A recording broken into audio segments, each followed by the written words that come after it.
भंडारा गोंदिया जिला वासियों के लिए खुशखबर है। अब आपका मनपसंद channel BS crime India news अब आपके केबल नेटवर्क पर, जी हां, अपने केबल नेटवर्क के एशियन चैनल नंबर 13 पर उपलब्ध है। BS क्राइम इंडिया न्यूज पर खेल, राजनीति, क्राइम, साहित्य व अन्य खबरें प्रकाशित की जाती है। हमारे साथ जुड़ने के लिए तथा हमारे चैनल में खबरें, विज्ञापन आदि के लिए संपर्क करें 8669151757 पर।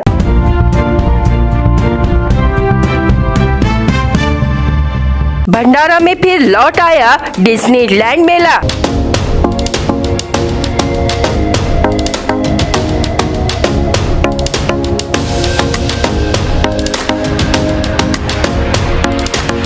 राजीव गांधी चौक गणेश हाई स्कूल में किया है आयोजन।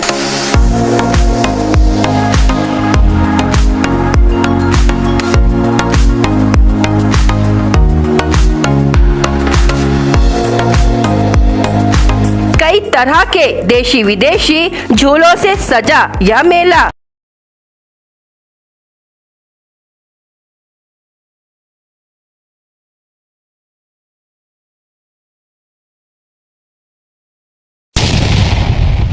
भंडारा शहर वासियों के मनोरंजन के लिए एक बार फिर से डिज्नीलैंड मेले का आयोजन किया गया है। मेले के आयोजक सलीम खान ने बताया कि इस बार इस मेले में नागरिकों की मांग को ध्यान में रखते हुए बच्चों के लिए विभिन्न प्रकार के झूलों का आयोजन किया गया है। साथ ही युवाओं के मनोरंजन के लिए कई देशी विदेशी झूले भी लगाए गए हैं। यह मेला शाम 6 बजे से रात 10 बजे तक लोगों के मनोरंजन के लिए शुरू रहेगा। इस मेले का उद्घाटन भाजपा के अल्पसंख्यक प्रदेश सचिव आबिद सिद्दीकी ने रिबन काटकर किया और मेले के आयोजक सलीम खान को शुभकामनाएं दी और भंडारा वासियों से आह्वान किया कि इस मेले में आकर झूले का लुत्फ उठाए। शहर के राजीव गांधी चौक गणेश हाई स्कूल में डिज्नीलैंड मेले का आयोजन किया गया है, जहां मनोरंजन के साथ विभिन्न प्रकार के झूलों का लुत्फ उठा सकते हैं। इस बार नागरिकों की मांगों को देखते हुए बच्चों के लिए अलग अलग प्रकार के झूलों का आयोजन किया गया है, जो सभी का आकर्षण का केंद्र बना हुआ है। डिज्नीलैंड मेले में ब्रेक डांस झूला, आकाश झूला, ड्रैगन ट्रेन, नाव झूला, साथ ही बच्चों के लिए बाउंसिंग, ट्री-वन ट्रेन, पानी वाला रोलर, चक्री और भी अन्य एक से बढ़कर एक झूले हैं। मेले में कपड़ों, ज्वेलरी, सजावटी सामानों के अलावा कई तरह के फूड आइटम के स्टॉल भी लगाए गए हैं। इसमें साउथ इंडियन से लेकर नॉर्थ इंडियन और चाइनीज फूड आइटम शामिल है। पहले ही दिन लोगों की भीड़ देखने मिली। चमचमाते झूलों को देखते ही लोग इस ओर खींचे चले आते हैं, जहां आकाश झूले में विद्युत रोशनाई की गई थी। इस झूले ने भी सभी का मन मोह लिया। आज भंडारा में डिज्नीलैंड मेले का उद्घाटन संपन्न हुआ है। मेरा तमाम भंडारा वासियों से आह्वान है कि वो इस मेले का ज़्यादा से ज़्यादा आनंद ले और इस मेले का लाभ ले और इस मेले के प्रोप्राइटर को मेरी बहुत बहुत शुभेच्छा। सबसे पहले तो मैं पूरे भंडारा वासियों का तहे दिल से मैं धन्यवाद और शुक्रिया अदा करता हूँ। आज डिज्नीलैंड मेला भंडारा शहर में आज शुरू किया गया है। ये मेला हमारा शाम को 6 बजे से रात के 10 बजे तक रहेगा। साथ ही साथ राजीव गांधी चौक गणेश हाई स्कूल में हमने मेले का आयोजन किया। इससे पहले भी हमने यहाँ पर इस मेले का आयोजन किया था। इस बार हमने पब्लिक की मांगों को देखते हुए ज़्यादा तरह के बच्चों के झूलों को ज़्यादा हमने मार्केट दिया है। यहाँ ब्रेक डांस, ड्रैगन, आकाश झूला, बच्चों की बाउंसी, अनेक तरीके के रोलर यहाँ पर झूले हमने यहाँ पर लेकर आए हैं। मैं चाहता हूँ कि एक बार हमारे इस डिज्नीलैंड मेले के अंदर में आप लोग आए और इसका लुत्फ उठाएं। अयोध्या में भगवान श्री राम मंदिर के उद्घाटन समारोह के तहत सांसद सुनील मेंढे ने 2 जनवरी से श्री राम रथ यात्रा निकाली। इस श्री राम रथ यात्रा का समापन और कार सेवकों के लिए सम्मान कार्यक्रम का आयोजन किया गया था। 21 जनवरी को भंडारा के रेलवे मैदान में कार्यक्रम के दौरान विधायक भोंडेकर ने कहा कि सुनील भाई, पिछले कई दिनों से आपने जो रथ यात्रा की थी वह आज सार्थक हो गई, क्योंकि उप मुख्यमंत्री देवेंद्र फडणवीस आ गए हैं। मुझे लगता है कि विजन साफ है, अब कोई दिक्कत नहीं होगी। विधायक नरेंद्र भोंडेकर ने यह कहकर राजनीतिक हलचल पैदा कर दी है कि सुनील मेंढे, तुम राम, मैं लक्ष्मण बनकर आपके साथ खड़ा रहूंगा, चाहे जिले में कितने भी बड़े नेता क्यों न हो। लेकिन ये नरेंद्र भोंडेकर आपके साथ वैसे ही खड़े रहेंगे जैसे राम के साथ लक्ष्मण थे। ऐसा भोंडेकर ने भाषण में कहने के बाद भंडारा लोकसभा में ऐसी चर्चा शुरू है कि लोकसभा की टिकट आखिर किसको मिलेगी। इस विषय को लेकर भंडारा गोंदिया जिले में अलग अलग नाम की दावेदारी की जा रही थी, जिसमें कहीं प्रफुल्ल पटेल, परिणय फुके तो कहीं सुनील मेंढे के नाम की दावेदारी की जा रही थी। लेकिन 21 जनवरी को कार्यक्रम में उप मुख्यमंत्री ने कार्यक्रम में पहुंचकर भंडारा गोंदिया जिले के नागरिकों को भ्रम में डाल दिया कि फिर से जनता के लाडले, सदैव साथ रहने वाले सांसद सुनील मेंढे फिर से लोकसभा के उम्मीदवार हो सकते हैं क्या। ऐसी चर्चा भंडारा और गोंदिया जिले में बड़े पैमाने पर की जा रही है। वहीं पर शब्द में शब्द मिलाकर विधायक भोंडेकर ने कहा कि जैसे राम का साथ लक्ष्मण ने सदैव दिया है, वैसे ही मैं लक्ष्मण के रूप में हमेशा साथ दूंगा। चाहे कितनी भी मुश्किलें आए, मैं साथ रहूंगा। चाहे कोई कितना भी बड़ा नेता आ जाए, फिर भी मैं आपके साथ रहूंगा। यानी राम लक्ष्मण का रिश्ता वैसे आमदार और खासदार, यानी नरेंद्र भोंडेकर आमदार और सुनील मेंढे खासदार। भाजपा पक्ष की उम्मीदवारी सांसद के लिए सुनील मेंढे और विधायक के लिए नरेंद्र भोंडेकर को मिलेगी, ऐसी चर्चा भंडारा गोंदिया जिले के आम नागरिकों में चल रही है। तो यह सवाल उठता है कि अन्य उम्मीदवार प्रफुल्ल पटेल और परिणय फुके सांसद की दौड़ में रहेंगे या नहीं, अब यह देखने की बात है। मी खूप काही जास्त बोलणार नाही, कारण जेव्हा तोप असली समोर तर छोट्या छोट्या बंदुकांनी शांत बसलेलंच बरं, कारण तोफासमोर किती बंदुकाचे गोळ्या वाजवलेत तरी काही फरक पडणार नाही, बरोबर आहे की नाही। त्याच्यामुळे अक्कलमंदी आहे इसमें है कि अपन शांत रहो, तोप को बजने दो। जिसको सुनने आए हैं, ज्यांना ऐकायचं आहे, आपण सगळे त्याच्यामध्ये मी जास्त पडणार नाही। मी एवढंच सांगेल की सुनील भाऊ, आज तुमच्या जे काही मागील अनेक दिवसापासून तुम्ही जे रथ यात्रा काढली होती, आज देवेंद्र भाऊ आल्यामुळे सार्थक झाली। आणि नक्कीच आता मला वाटते आता काही विजन क्लिअर झाला, आता काही अडचण राहणार नाही। जे काही युद्धामध्ये सुनील भाऊला ह्या लक्ष्मणची गरज पडेल तर तुम्ही राम, मी लक्ष्मण म्हणून मी तुमच्या पाठीशी राहील, एवढे ह्या ठिकाणी सांगू इच्छितो। मग कितीही मोठे जिल्ह्यातले नेते असतील, पण तुमच्या सोबत रामासोबत जसा लक्ष्मण होता तसा हा नरेंद्र भोंडेकर तुमच्या पाठीशी राहील, एवढंच मी ह्या ठिकाणी सांगू इच्छितो। आणि मी माझ्या शब्दांना विराम घेतो। जय हिंद, जय महाराष्ट्र, जय श्री राम। भंडारा शहर में राजीव गांधी चौक एक व्यस्त और उतना ही असुरक्षित और दुर्घटना संभावित स्थान बन गया है।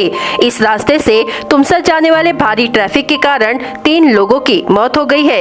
इसी बीच शुक्रवार रात घटित एक हादसे में टिप्पर के नीचे आने से महिला की मौत हो गई, जबकि महिला का भाई गंभीर रूप से घायल हो गया। इस घटना से लोगों में आक्रोश फैल गया और तनावपूर्ण स्थिति पैदा हो गई। शहर से गुजरने वाली इस सड़क पर तनाव कम करने के लिए जिला पुलिस अधीक्षक द्वारा दिए गए प्रस्ताव के अनुसार जिलाधिकारी योगेश कुंभेजकर ने इस सड़क से भारी यातायात को रिंग रोड के माध्यम से तुमसर की ओर मोड़ने का आदेश दिया है। राजीव गांधी चौक सड़कों और बस्तियों से घिरा हुआ है। इस चौक से नागपुर रोड, जिला परिषद चौक, भंडारा रामटेक राष्ट्रीय राजमार्ग गुजरता है। अधिकांश अस्पताल, बैंक, सरकारी कार्यालय, ट्यूशन कक्षाएं इसी क्षेत्र में स्थित है, इसलिए यहाँ सुबह से लेकर रात तक आवाजाही रहती है। तुमसर की ओर जाने वाले वाले ट्रक, टिप्पर जैसे भारी वाहन ईंधन, समय और दूरी बचाने के लिए राजीव गांधी चौक से होकर गुजरते हैं, इसलिए यह चौक दुर्घटना संभावित बन गया है। पहले भी सामाजिक संगठनों ने यहां से भारी यातायात रोकने की मांग की थी, लेकिन इस पर ध्यान नहीं दिया गया। हालांकि शुक्रवार के दिन हुए हादसे के बाद प्रशासन की नींद खुली। भंडारा शहर से तुमसर और तुमसर से शहर मार्ग नागपुर, लाखनी, साकोली की ओर जाने वाले भारी यातायात के कारण खतरे और दुर्घटना दर को देखते हुए शहर में कानून व्यवस्था की समस्या उत्पन्न नहीं होनी चाहिए। इसलिए यातायात विनियम और नियोजित करने के लिए जिलाधिकारी ने मोटर वाहन अधिनियम 1988 की धारा 115 के प्रावधानों के अनुसार राजीव गांधी चौक पर भारी यातायात को डाइवर्ट करने का आदेश दिया है। अयोध्या में बने श्री राम मंदिर में भगवान श्री राम की मूर्ति विराजमान होने से पूरे देश में खुशी का माहौल है। इस अवसर पर गोंदिया में भी श्री राम मूर्ति प्राण प्रतिष्ठा के अवसर पर श्री राम दौड़ का आयोजन किया गया। इस दौड़ में 15 किलोमीटर और 5 किलोमीटर की दौड़ आयोजित की गई, जिसमें 15 किलोमीटर दौड़ में प्रथम विजेता को 15,000 रुपए और दूसरे विजेता को 7,000 रुपए, वहीं 5 किलोमीटर की दौड़ में प्रथम विजेता को 11,000 रुपए और दूसरे विजेता को 5,000 रुपए नकद और प्रमाण पत्र देकर सम्मानित किया गया। पूर्व मंत्री परिणय फुके ने हरी झंडी दिखाकर दौड़ की शुरुआत की गई।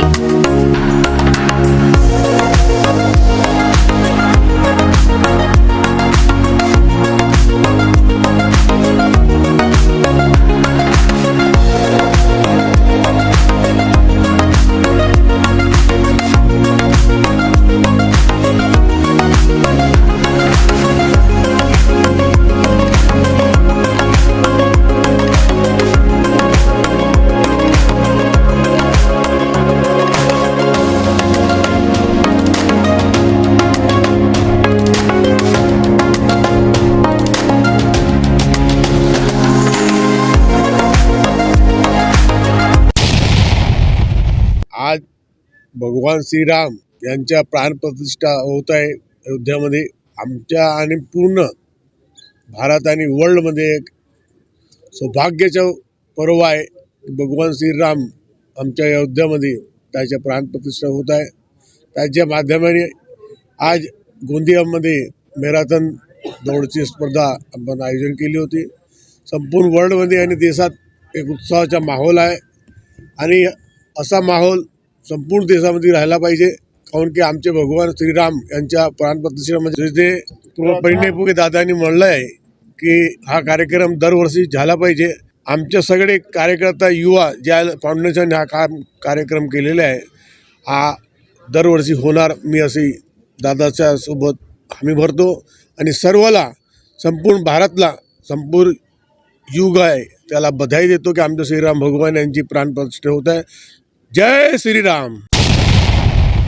Green friends nature club Lakhani हर साल लाखनी निसर्ग वसंत महोत्सव के अवसर पर कई गतिविधियों का आयोजन करता है।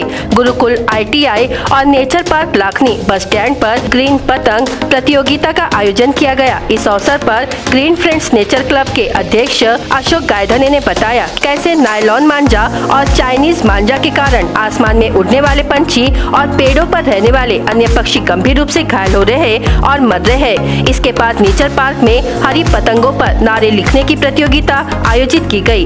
इसमें कई लोगों ने नायलॉन मांझा से बचे, पशु पक्षियों को बचाए जैसे संदेश लिखे और जानवरों के संदेश वाले आकर्षक पंछी भी बनाए। सभी ने निसर्ग वसंत महोत्सव के अवसर पर नेचर पार्क में नायलॉन मांझा से बचे जानवरों और पक्षियों को बचाए का जाप करते हुए ग्रीन पतंग उत्सव मनाया। प्रतियोगिता का परीक्षण ग्रीन फ्रेंड्स के अधिकारी अशोक वैद्य, अशोक नंदेश्वर, वरिष्ठ नागरिक मारोतराव कावले, सेवानिवृत्त राजस्व निरीक्षक गोपाल बोरकर, गुरुकुल ITI के प्राचार्य खुशाल चंद्र मेश्राम ने किया। इस प्रतियोगिता में रानी लक्ष्मी विद्यालय की सृष्टि वंजारी ने प्रथम स्थान प्राप्त किया। इसी तरह अजय कोरे, विष्णु गायधनी, रोहित मेहर, खुशाल सार्वे, आकाश पोवनकर, साहिल चेतुले, सोहेल वंजारी आदि छात्रों ने इको फ्रेंडली पतंग प्रतियोगिता में भाग लिया। कार्यक्रम को सफल बनाने के लिए डॉक्टर मनोज आगलावे, डॉक्टर दीपक आगलावे, नितेश नागरिकर, रजत अटकरे और ऋतुजा वंजारी, अनिल बावनकुले, डॉक्टर राजेश गायधनी, डॉक्टर योगेश गिरेपुंजे आदि ने अथक प्रयास किया। 20 जनवरी को रात 10 बजे के दौरान रुक रुक कर 3 से 4 बार बारिश हुई। न हवा, न बिजली की चमक और न ही बादलों की गरज अचानक हुई। बारिश से लोगों को संवारने का मौका ही नहीं मिला, लेकिन यह बारिश थोड़ी देर में ही थम गई। जिले में पिछले 3-4 दिनों से बादल छाए रहने से किसान घबरा गए थे। हालांकि कहा जा रहा है कि यह बारिश रबी की फसल के लिए फायदेमंद है, लेकिन बादल छाए रहने से कीट और बीमारियों का प्रकोप बढ़ने से किसान चिंतित है। धान की कटाई के बाद किसान बड़े पैमाने पर दलहन की फसलें लेने के प्रयास में जुट जाता है। बताया जाता है कि इन दिनों दलहन की फसलों पर फूल आ गए हैं। बारिश से इन फूलों पर कोई असर नहीं होगा, क्योंकि बारिश बेहद धीमी थी। ग्रीष्मकालीन धान की फसल लेने की तैयारी कुछ किसानों ने कर ली है, कुछ किसानों ने बीज भी बो दिए हैं। विविध सब्जी की फसलें भी खेती में लगी है। हालांकि इन फसलों को बारिश से कुछ खास नुकसान होने की संभावना नजर आ रही है, लेकिन किसानों की चिंता इस बात को लेकर है कि पिछले कई दिनों से मौसम बदरीला बना हुआ है। इससे कीट प्रकोप की आशंका बलवती हो गई है। कीट नियंत्रण के लिए किसान कीटनाशक का इस्तेमाल कर रहे हैं, पर कीट प्रबंधक का भी कोई लाभ किसानों को नजर नहीं आ रहा है। 22 जानेवारी रोजी अयोध्या येथे रामलल्लाची प्राणप्रतिष्ठा झाली असून या पार्श्वभूमीवर भंडारा जिल्ह्यातील तहसील कार्यालय परिसरात आनंदोत्सव साजरा करण्यात आला। हा आनंदोत्सव भाऊराव मित्र परिवारातर्फे साजरा करण्यात आला। यावेळी मित्र परिवाराच्या वतीने श्रीरामाच्या प्रतिमेला माल्यार्पण करून कार्यक्रमाची सुरुवात करण्यात आली। यावेळी या मार्गावरून जाणाऱ्या मित्र परिवाराच्या वतीने प्रवाशांना अल्पोपहार वितरित करण्यात आले। यावेळी उपस्थित मित्रमंडळांनी श्रीरामाच्या गाण्यावर नृत्य केले। भंडारा गोंदिया लोकसभेचे खासदार सुनील मेंढे यांनी देखील या कार्यक्रमाला उपस्थिती दर्शवित मित्र परिवाराच्या वतीने सुरू असलेल्या कार्यक्रमाचा आनंद लुटला। श्रीरामाच्या जीवनावर आधारित गाण्यावरून नृत्य सुरू असतानाच खासदार सुनील मेंढे आणि आमदार नरेंद्र भोंडेकर यांनाही मोह आवरला नाही व त्यांनी देखील गाण्यांवर डान्स केला। याच डान्सचा व्हिडिओ आता सोशल मीडियावर चांगलाच व्हायरल होत आहे।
जय श्रीराम। मी राजेश गेडाम। अयोध्या राम मंदिर प्राणप्रतिष्ठेचे औचित्य साधून आज भाऊराव मित्र परिवारातर्फे इथे प्रभू श्रीराम यांच्या प्रतिमेची पूजा करण्यात आली, तसेच महाप्रसादाचे आयोजन करण्यात आले। वर्षापासून कितीतरी वर्षापासून आपण या क्षणाची वाट पाहत होतो। आज तो क्षण आपल्याला लाभलेला आहे आणि आपण सर्व त्याचे साक्षीदार झालो आहोत। मी सर्व राम भक्तांचे अभिनंदन करतो। जय श्रीराम। अयोध्या येथे राममूर्तीची प्राणप्रतिष्ठा होणार आहे, त्यासाठी संपूर्ण देशभर दिवाळी उत्सव साजरा होणार आहे। त्यासाठी देशभरातील मंदिर येथे स्वच्छता केली जात आहे। तर भंडारा पवनी विधानसभा क्षेत्राचे शिंदे गटाचे आमदार नरेंद्र भोंडेकर यांनी पवनी येथे 500 वर्षापूर्वीचे श्रीराम मंदिर येथे जाऊन स्वच्छता केली।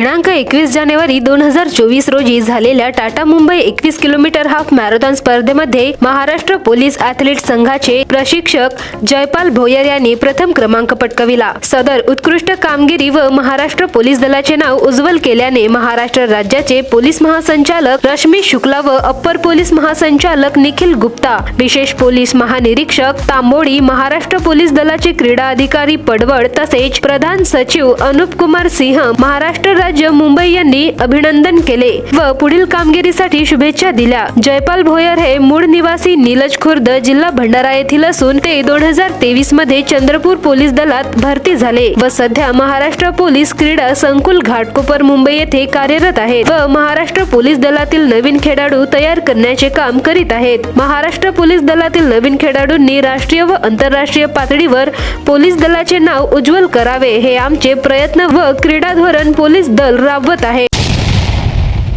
BS क्राइम इंडिया न्यूज आपके सामने पेश कर रहा है भंडारा क्राइम वारदात। हर जुर्म से हम आपको कराएंगे अवगत। आपके अपने चैनल पर रोजाना शाम 7 बजे, तो देखना ना भूलिए क्राइम वारदात। मामूली बात पर सिर पर वार कर पिता को जख्मी करने का मामला पौनी पुलिस थाने के तहत सामने आया। इसे लेकर परसोडी ग्राम निवासी राजेंद्र माटे उम्र 52 वर्ष की शिकायत पर पुलिस ने आरोपी बेटे वैभव राजेंद्र माटे के खिलाफ 20 जनवरी को मामला दर्ज किया है।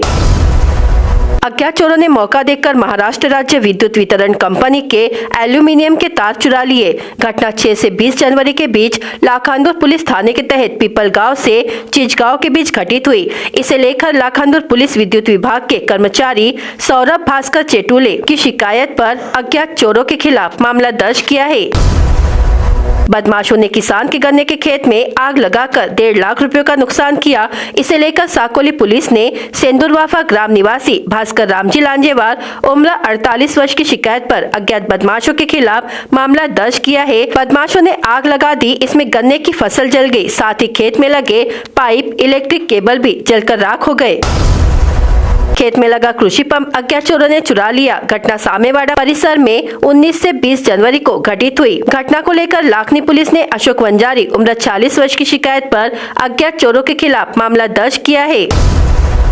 तेज रफ्तार बाइक सवार व्यक्ति का नियंत्रण खो गया और वह बाइक के नीचे गिरकर गंभीर रूप से घायल हो गया। घटना 21 जनवरी को वैनगंगा पुल के पास की है। घायल व्यक्ति का नाम सेलोटी तहसील लाखनी निवासी विनोद भोजराज लांडगे उम्र 39 वर्ष है। शिकार की तलाश में गांव की ओर आए तेंदुए ने तबेले में बंधी बकरियों पर हमला किया। इस हमले में तेंदुए ने एक बकरी को निवाला बनाया और एक बकरी को गंभीर घायल कर दिया। यह घटना शुक्रवार 19 जनवरी को रात के दौरान घटित हुई, जिसमें दिव्यांग पशुपालक देवराम राउत को नुकसान हुआ है। आमगांव थानांतर्गत ग्राम ठाना के पास खेमराज उमराव रहंगडाले अपने दोपहिया वाहन से आमगांव जा रहा था। इस दौरान अज्ञात वाहन चालक ने तेज गति एवं लापरवाही पूर्वक वाहन चलाकर उसके वाहन को टक्कर मार दी, जिससे उसकी मौत हो गई। घटना के बाद वाहन चालक घटनास्थल से फरार हो गया। फरियादी की रिपोर्ट पर आमगांव पुलिस ने मामला दर्ज किया है। भंडारा गोंदिया जिला वासियों के लिए खुशखबर है। अब आपका मनपसंद channel BS crime India news अब आपके केबल नेटवर्क पर, जी हाँ, अपने केबल नेटवर्क के एशियन चैनल नंबर 13 पर उपलब्ध है। BS क्राइम इंडिया न्यूज पर खेल, राजनीति, क्राइम, साहित्य व अन्य खबरें प्रकाशित की जाती है। हमारे साथ जुड़ने के लिए तथा हमारे चैनल में खबरें, विज्ञापन आदि के लिए संपर्क करें 8669151757 पर।